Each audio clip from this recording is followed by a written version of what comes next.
Teka lang Feeling ko may isa pa to eh. 2 minutes ago, no? Ito. Pag-upo ni Congressman Representative Abante, ito mabilis, mas mabilis to. Sige. Oh no! Natin. Bigla ka din ba naubusan ng favorite makeup products mo? Don't worry, dahil sigurado. Ito na. Next topic tayo kay Attorney Claire pa rin. Hello everyone! Welcome back to my YouTube channel, Batas with Attorney Claire Castro. Today is July 1st, 2025. Ang bilis ang panahon, mga kakli. Parang kahapon lang, June 30. Ngayon, July 1 na. Yes, nandito na rin. Nakita ko si Diriel Chua. Okay. Si Chelsea Barrio, Star 1966, Padtay, Len de los Santos. Gaming Adventure, YouTube, sa South of France. Si Padtay, nandito si Cheska Macororo, Roldan Aranzanzo. Si Maylene, of course, sa Curambo. Okay. Evangeline Camilosa, IDP Car, Sara Oniana, Eladio Mananlili. Yan. Ray Francisco. Okay. Medyo nali tayo Sorry po. Georgia Internet Cafe, Pambansang Nanay Survivor, Maria Viloria, Chelsea, Barrios, Guro Ako USA, Lori Mamawag, Lemon, Tess Paraon, Ruben Esperanza, Jinskit, si Lemon, ay aking MIB. Okay, Trexie Villa 11, Tatay Gis, of course, Ben Esperanza, Rose Pablo, Shiro Cansa, Ki Papa Jules, congrats daw kay Kong Abante. 5 days daw pag-release. So, July 5. Sana nga po si Kong Abante. Amen Delphine. Okay? Sa Hazel and Marichu Yulo, Janiel Nalbida Tablang, Alicia Macazo. Okay? Bohay sa Malabad. And Ruby Bergonia. Ayan, ang aking mga MIBs. Ayan. Okay. Thank you sa inyo. Sela Pascua on the go from Saudi Arabia, The Real Chua. Edmond Gonzalez from Pangasinan. Okay. Red Canuts. Okay, let's go. Start na natin ito mga kaklear, ha? Okay. Ito ang balita.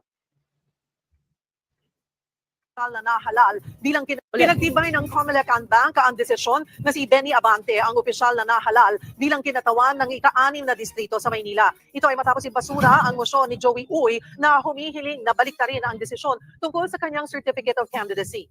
Okay, ulitin natin baka iba hindi pa alam. Ang naging issue kasi dito ay citizenship. Okay? Citizenship ni Uy.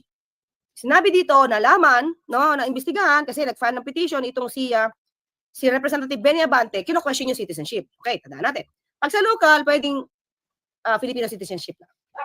Okay, pero pagdating sa national, like ito, start tayo sa congressman. Paakyat.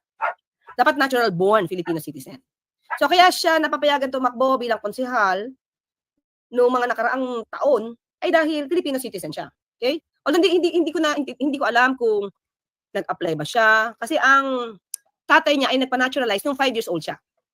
Okay? So pag nagpa-naturalize siya, ang tatay niya, madali na for him also to become a Filipino citizen. Hindi naman automatic yun magpa-naturalize siya. Kasi meron ako dating naging kliyente dyan mga kaklirik. Cebu pa Pero hindi kami nahirapan magpa-naturalize Filipino citizen siya kasi dito siya pinanganak. Dito siya nag-aral. So parang hindi mahirap. So dito lumalabas dito naman siya pinanganak. 5 years old siya nung na-naturalize Filipino citizen yung tatay niya. Pero nanay niya Filipino. Pero ang nag-go-govern kasi sa kanya sa citizenship niya is 1935 Constitution. Sa 1935 Constitution, kahit ang nanay mo ay Filipina, pagdating mo ng age of majority at that time, which is 21 years old, dapat mamili ka kung Chinese o Filipino. So hindi na naipakita doon kung paano siya hindi ko na nabasa kung paano siya naging Filipino citizen. But since hindi ka natural born Filipino citizen dahil may kailangan ka pang gawin. Kasi kailangan mo pang mamili, mag-elect ka pa kung Filipino ka pag yung nanay mo Filipino. Okay? Pag ang nanay mo Filipino, kailangan mag-elect ka pa. Unlike sa 1973 Constitution, pag Filipino nanay mo, Filipino ka na. Yan, ha? So, may difference. Ang nag-govern sa kanya, 1935 Constitution. Kung nagkataon na pinanganak siya na 1974, at Pilipina ang nanay niya, Filipino siya, natural born siya. So, yun naging issue, Yun naging issue. So, natalo siya. At the problem is, bago na decision ng COMELEC, yung petition ni Representative Benny Abante, na-proclaim siya. Di ba? Mas okay sana kung di agad na-proclaim kung may ganung issue. So, pag may ganung issue, tingin ko dapat, di ba naghinay-hinay naman yung COMELEC? Nakiyan ko na yung sarili ko. Naghinay-hinay naman yung COMELEC sa pag-proclaim sa ano ba yun? Sa youth? Ano ba? Duterte Youth. Di ba naghinay-hinay sila? Naghinay-hinay din naman sila mag-proclaim agad yata kay Mayor Marcy. Di ba? Sana lang, naghinay-hinay din sila mag-proclaim muna kay Uy para kung may ganitong issue, at least isa lang na-proclaim nila. Na-proclaim kasi siya.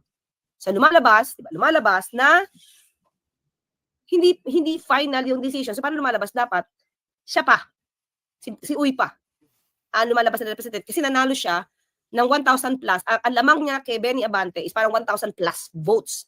So, ganun lang. Medyo napakaliit ng lamang. Kahit isang boto lang ang lamang yan, panalo pa rin yung isa ang lamang na boto. Diba? 1,000 plus yata yun. So, yun yung parang pinaka kwento behind this situation. So, pero yung second division ng COMELEC nag-rule. Sabi niya, hindi ka natural-born Filipino citizen. So, you're disqualified. From the start. Kung from the start, yung COC mo, hindi yan valid. Na-cancel. So, pag na-cancel yung COC mo, ano effect? Parang wala ka. So, parang wala ka. Sa club Ngayon, syempre nag-MR si Uy. Na-decision na. Ng June 30. Bago. Di ba? Bago tumutong ang July 1, na-decision na ng COMELEC. NBank. Dininay yung motion or reconsideration ni Uy at pinuklama talaga, sinabi na ang winner ay si Benny Abante. Okay, so anong effect? Ito na. Panoorin natin. Ayon sa COMELEC, si Uy ay naturalized at hindi natural-born Filipino. Kaya hindi kwalipikadong tumakbo bilang kongresista. Pero kahapon, hiniling ni Uy sa Korte Suprema na mag-issue ng temporary restraining order. Pero ano kaya? Ito lang mga kaklira. Kung very clear sa record na siya ay naturalized born Filipino citizen. Naturalized Filipino citizen. Kung siya ay naturalized Filipino citizen, anong magiging laban niya? Isipin natin ano pa magiging laban niya? Kung yung records mismo nagpapatunay na naturalized Filipino citizen lang siya. Diba? So, hindi ko nakita kung anong motion niya for recall. Sige, tingnan natin. Tuloy tayo. Sa naging utos ng COMELEC. Kaugnay niyan at iba pang issue, makakausap natin COMELEC Chairman George Garcia. Magandang tanghali po sa inyo, Chairman. Salamat po sa oras.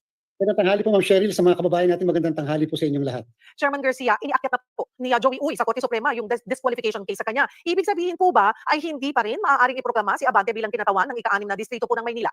Cheryl, sa amin po kasi sa amin pong rules na sinusunod, ang desisyon po ng COMELEC sa mga ganitong klaseng kaso ay nagiging penal at executory 5 araw pagkatapos itong mailabas. So ganun ang mangyayari. Kaya tuloy ang pagkakaalam ko itong kay Mayor Marcy, na Marikina, nag-issue yata sila ng certificate of finality kasi mukhang natapos na yung 5 days, no? Mula nang ilabas yung decision, kaya nagkaroon ng certificate of finality. Yun ang ayon sa COMELEC rules. Maliban na lamang kung sa 5 araw na yan, yung hindi po pinalad sa aming naging desisyon ay pumunta sa Korte Suprema at humingi at nakakuha ng restraining order. So kung sakasakali po, ganyan mga kaklira. Jenny Ramos. Para sa labor, ikukumpara ko lang. Sa labor kasi, ganito yan. Kapag nanalo ka, kaya laborer ka, ikaw yung worker, employee ka, tapos nanalo ka ng monetary damage, di ba?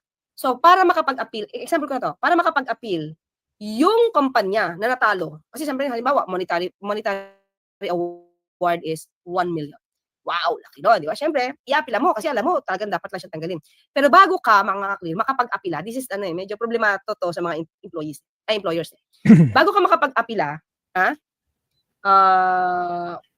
mula nga sa labor arbiter, bago ka makapag-apila sa board ng NLRC, dapat meron ka ng bond equivalent to that amount ng monetary damage. Usually, dapat may cheque ka na, para katumbas ng danyos. Okay? So, pag nanalo ngayon yung NLRC, akit ka ngayon sa CA, di ba? May i-apila mo. Pero, kapag hindi ka nakakuha ng TRO, pwede kasi mag-motion yung mga laborers na makuha, ma-withdraw yung pera. Parang executory agad. So, with this, ganun din pala sa COMELEC, sabi niya, na kapag hindi nakakuha ng TRO, si Uy sa Supreme Court, no? Patungkol dyan, kinukonsider nila na final and executory yung decision ng NBank. Final executory. Ibig sabihin, maipapatupad. So, hanggat walang TRO na i-issue ang Supreme Court, pabor kay Uy, para ipahinto, no? Yung pagsasagawa ng final and executory estado nung decision, dapat makakuha siya ng TRO para mapahinto. Hanggat wala, tuloy-tuloy ang pag-upo ni Benny Abante as representative of Manila 6th District.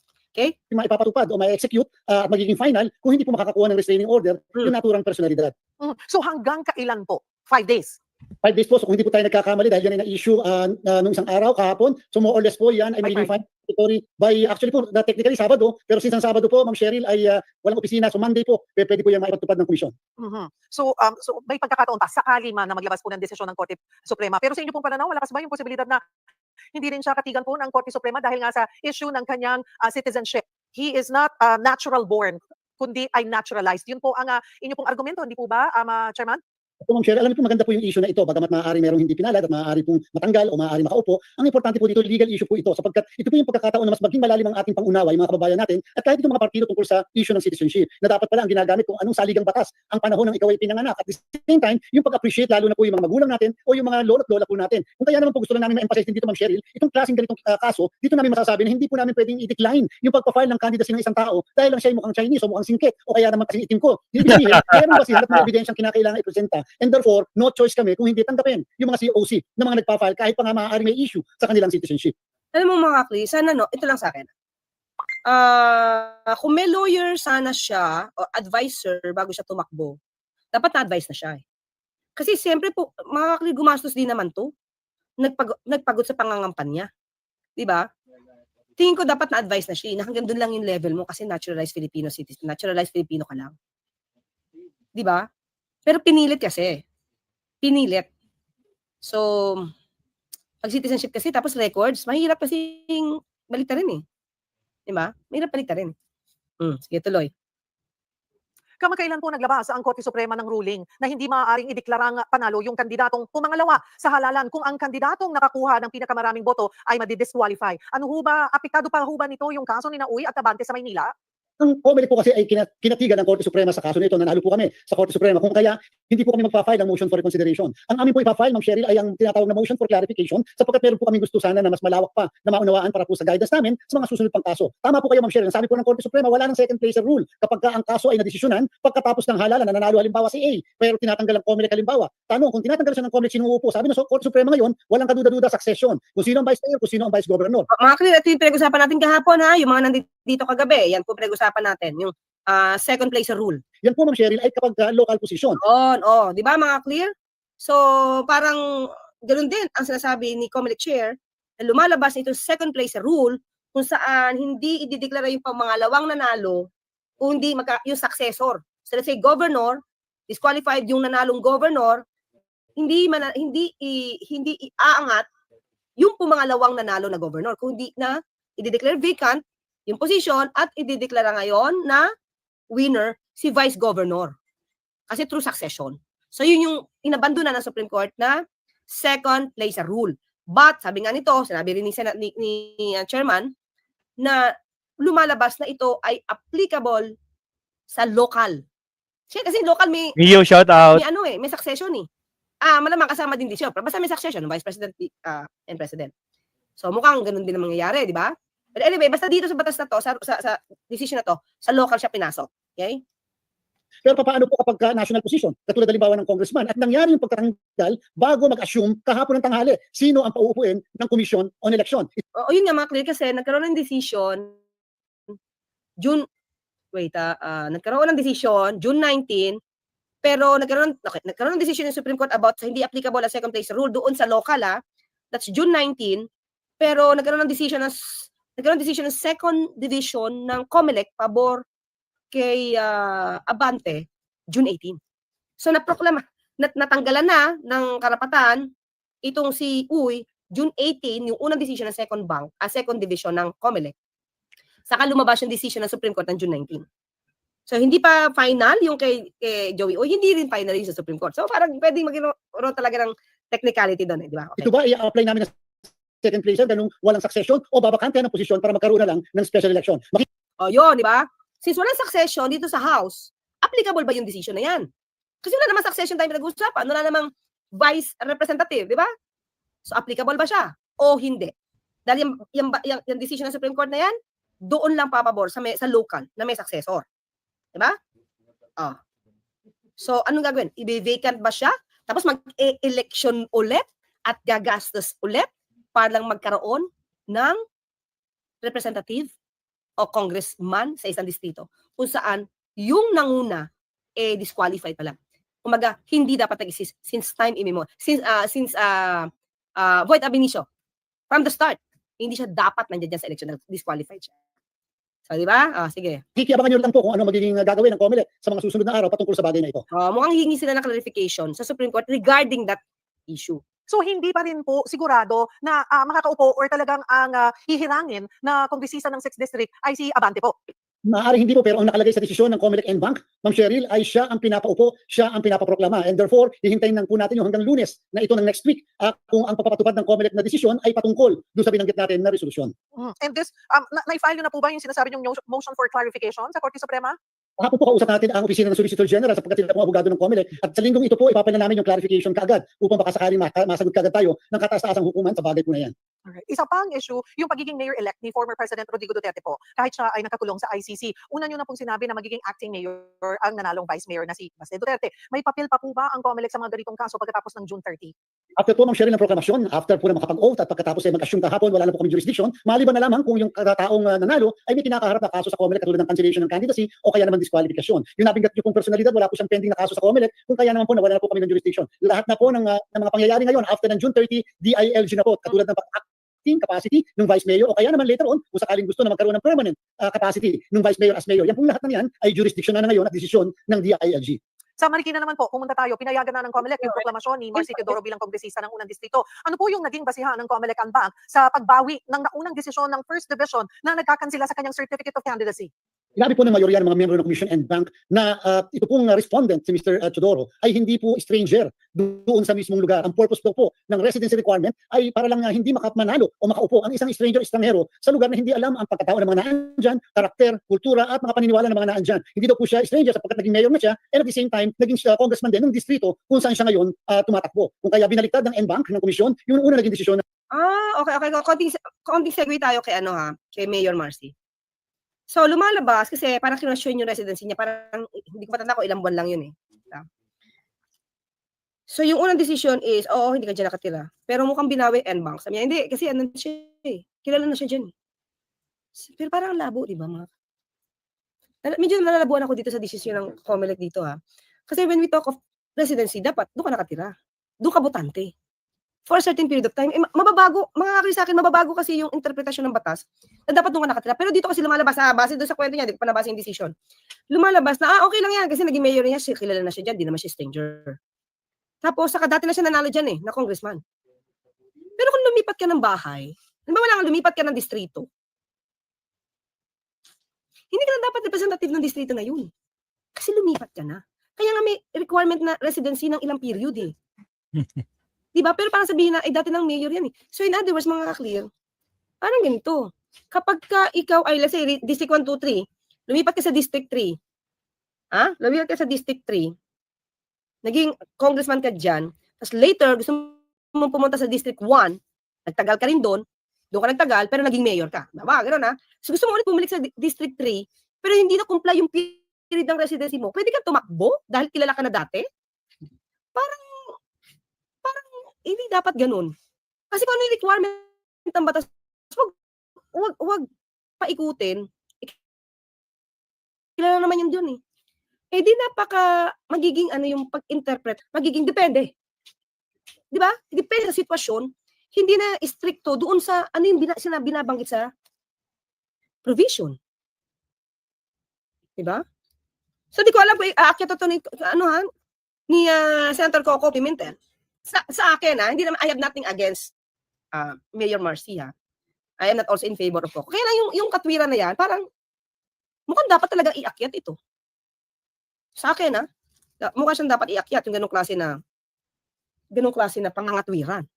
Kasi anytime, mga ka-clear, anytime, pwede ka lumipat-lipat, hindi mo na kailangan i-comply. Kasi kilala naman ako dyan eh. Dati naman ako naging congressman eh. Attorney, wala. Philosophy. Dapat may final ruling ang COMELEC dyan. Baka tatakbo na naman ulit. Pa-disqualify na sa Kong na post. Diba? Yan, si Philosophy. Philosophy. Yan pala yan, Philosophy. It's me, Angelica. Attorney, DDS trolls are attacking pro-admin vloggers on live. Just ignore them. Maawa na lang tayo dahil yan ang hanap nila. Sila okay lang yan. Pasok sa dito. Pasok lang para matuto. Diba?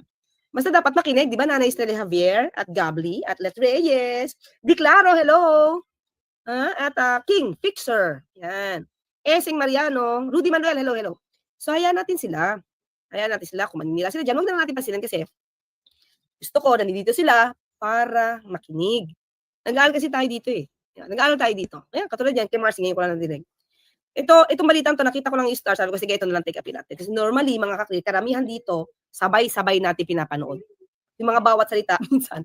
Siyempre, minsan, parang i-scan ko lang siya, ito, sige, take upin natin, tapos saka natin to aaralin sabay-sabay. Ganun tayo dito, mga kakri. Man of Steel, thank you, From Canada Day, wait. Canada Day po dito today. Uy, taga Canada si Man of Steel. Shout outs. Canada. Man of Steel, hello, ng Canada. Si Gabli. Isa sa naging argumento ni ang yung naging case ni Senator Grace po. Kaya sa 1987 Constitution, pasok si Uy. Sabi din daw ni former Justice, ito yon, Ascuna, kaya nagtataka siya sa hatol ng NBank. Wait. Yung kay Grace po kasi, foundling siya. Gabli. So pag foundling siya at nakita ka sa Pilipinas, ang presumption nun, Filipino ka. Kasi dito ka natagpuan. Wala kang parents, di ba? Tagpuan ka sa Pilipinas. So yun ang pagkakaalam ko. Dito kasi kay Uy, may record siya na yung tatay niya, Chinese, at naturalized Filipino citizen. Di ba? So, sige, anyway, checking ko. Basta ang pagkakaalam ko, since foundling siya, tingnan lang po sige, konting-konti. May oras pa tayo.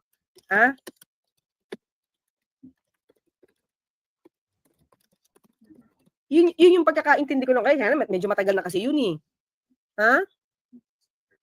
Okay, ito, konti lang,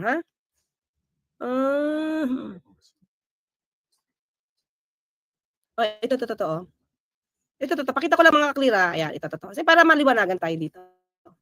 Sino si Cayetano? Ba't si Cayetano sa asawa niya magkaiba ng bahay? Nanalo eh. Anyway, gulo no? Sige, ito. Is Grace po a natural born Filipino? This is sa Senate. 20th Congress, 2015. Grace po is a natural born Filipino. The parents of a founding found in the Philippines are presumed Filipino. Kasi dito siya nakita eh. Having been born of Filipino parents even by presumption. Kaya ito ba galing? Press release. She is natural born Filipino. He who claims that her parents are not Filipino should prove it. Diba? So tingnan ko. Well, anyway, galing to sa Senate, Tingnan natin kung ano yung decision ng Supreme Court. While it may be considered that sa founding Grace po is a Filipino, she is natural born. Because she's natural born Filipino, parents must be, wala nga eh. Diba? Na-presume nga. So, paano masasabing hindi Filipino tatay at nanay niya? Diba? Natin. Wait lang, mga clear. Wait lang. Oops. Ito eh, Ay, tala lang tayo, mga ka-clear. Kita nyo? Ayan, Sila yun. Philippine Supreme Court, foundlings are natural born Filipino. Natural born. Kasi nga, dito natagpuan siya. So, hindi mo siya pwede sabihin, ay, napunta ka dito, tapos ang parents mo, Amerikano. You cannot presume that. Kasi dito siya natagpuan. So, natural born, Filipino siya. Okay? So, di ba? Marami tayong natututunan dito. Pati kayo po ay nakakapagbigay sa akin ng mga magagandang input. Yan. Thank you so much for that. Cayetano and mag-asawa magkahiwalay ng bahay, di ba? Tapos pareho sila nanalo, di klaro. Lani at saka si Alan, so magkahiwalay sila ng bahay. Diba? Yayamanin, mayaman. Magkaiba sila ng distrito. Siyempre, magkaiba sila ng bahay. Magkahiwalay. Nanalo yun, diba? Unless, ano talaga, yung borderline ng isang District 1, District 2, nasa border lang sila, parang duplex. Diba? Lord Glenn, diba? Lord Glenn, Sa mga kaklira, yun lang tayo. Meron pa po tayo isang topic. Okay? Anyway. So, kung uupo si Representative Benny Abante, syempre may iiyak, may malulungkot. Una-una, syempre, si Representative, si Uy, di ba? Syempre, gumastos siya, nagpagod. Pero syempre, yung mga taong kumalaban kay Benny Abante, mga DDS, mga ad hominem, diba? Hindi siya iboto, anong paninira sa kanya, pati mga pictures niya, syempre, malulungkot din yun. Naman. Diba? Maluluha din yun. Naman. Bakit nanalo? Ay, totoo. Sabi naman. Attorney, nagpal si Marcy isang COC sa District 2, tapos wala pa 1 year, bumalik sa District 1. Yun nga, di ba yun yung issue, yung residency nga eh. So, tingnan natin. Hindi ko alam kung, kasi yung pagkaka-explain ni ni, pangalan nito? Teka, pakinggan ko ng konti pa.